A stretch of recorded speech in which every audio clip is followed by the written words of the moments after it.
Ba'zan bitta xato butun hayotni ostin-ustun qilib yuborar ekan. O'sha kuni uzumzor ichida biz shunchaki baxtli edik.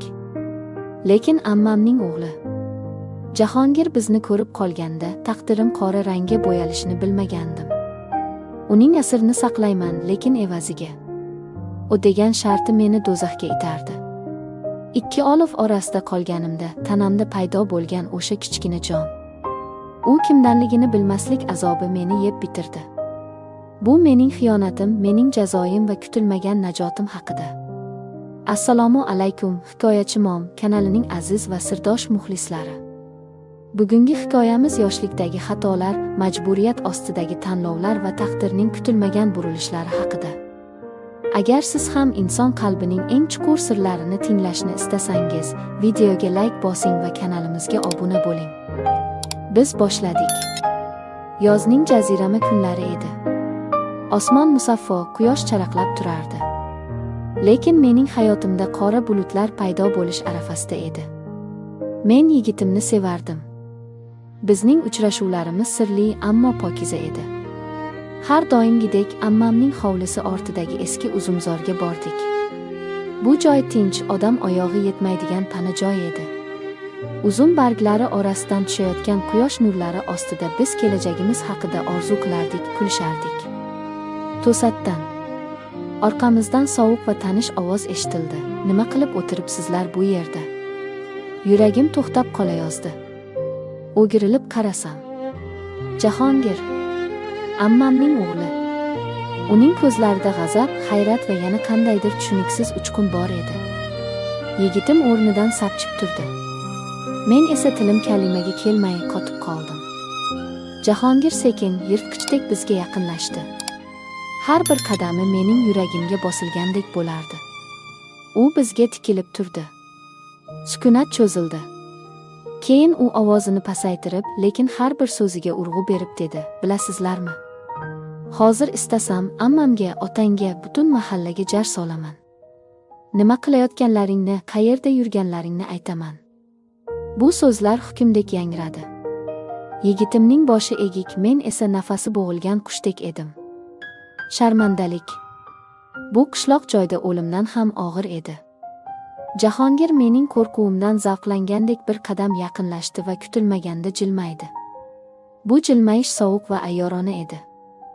Lekin sizlarga rahmim kelyapti. Balki hech kimga aytmasman. Agar men aytganimni qilsang. Men hayron bo'lib so'radim, nima demoqchisan? U ko'zlarimga tikilib past ovozda shivirladi: "Mening oilam bor, to'g'ri. Lekin sen menga ko'proq yoqib qolding. Yigiting esa mayli, u turaversin. Agar xohlasang, bu sir oramizda qoladi. Ammo rad qilsang, ertaga ertalab hamma biladi." Dahshat. Bu ochiqchasiga shantaj edi. U meni qo'rqitib o'z maqsadiga yetmoqchi edi. Men yigitimga qaradim. U chorasiz edi. Jahongir esa g'alabasiga amin bo'lib mag'rur turardi. Ichimda g'azab, nafrat va qo'rquv aralashib ketdi. Lekin sharmandalikdan qo'rquv ustun keldi. Men sekin boshimni egdim. Bu mening roziligim, mening mag'lubiyatim edi. Jahongir yelkamga qo'lini qo'ydi. Uning qo'li og'ir va yoqimsiz edi. "Ajoyib qaror", dedi u. "Afsuslanmaysan. O'sha kundan boshlab hayotim do'zaxga aylandi." U kechalari menga yozadigan, yashirin uchrashuvlar belgilaydigan bo'ldi. Boshida men o'zimni iflos, xiyonatkor his qilardim.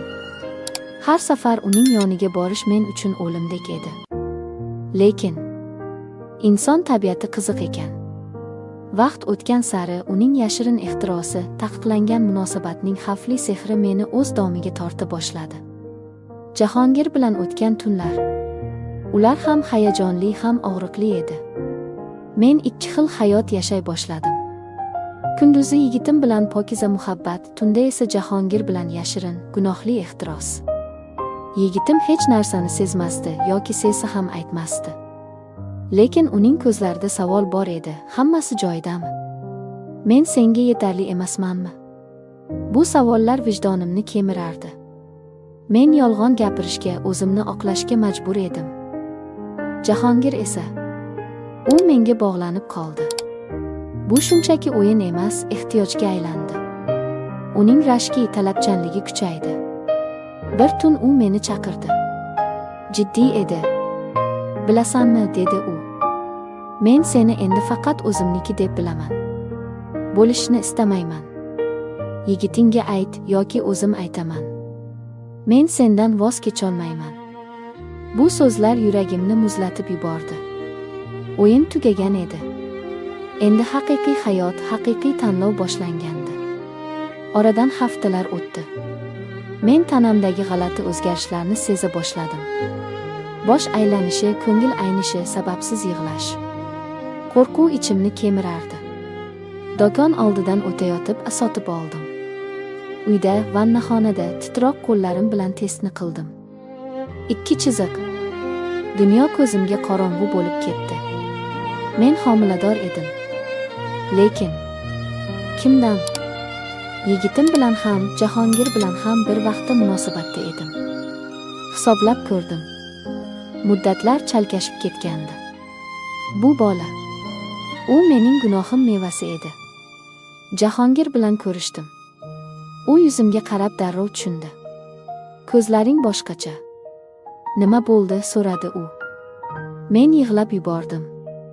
Men homiladorman. Lekin kimdanligini bilmayman. Jahongir chuqur nafas oldi. Uning yuzidagi ifoda o'zgardi. Unda qo'rquv, pushaymonlik va qochish istagi paydo bo'ldi. Endi yashirishning foydasi yo'q. Haqiqat baribir chiqadi, dedi u va ketdi. 2 kun o'tib u yana chaqirdi. Men tayyor emasman, dedi u ko'zlarini olib qochib. Bu o'yin edi. Endi esa bu hayot. Men bu yukni ko'tara olmayman. Oilam bor. U meni tashlab ketdi. Eng og'ir paytimda meni jar yoqasiga itargan inson meni yolg'iz qoldirdi. Yigitimga aytish. Bu eng qiyini edi.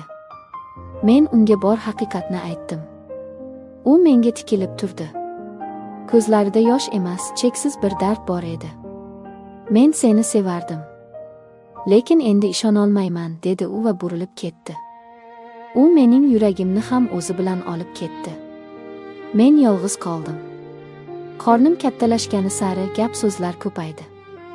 Qarindoshlar yuz o'girdi, mahalla pichirlashdi. Buzuq degan tamg'a bosildi. Men hayotimning eng qora kunlarini boshdan kechirardim. O'lim haqida o'ylagan paytlarim ham bo'ldi. Lekin Alloh bandalari mehribon. Bir kuni klinikada navbat kutib o'tirgandim.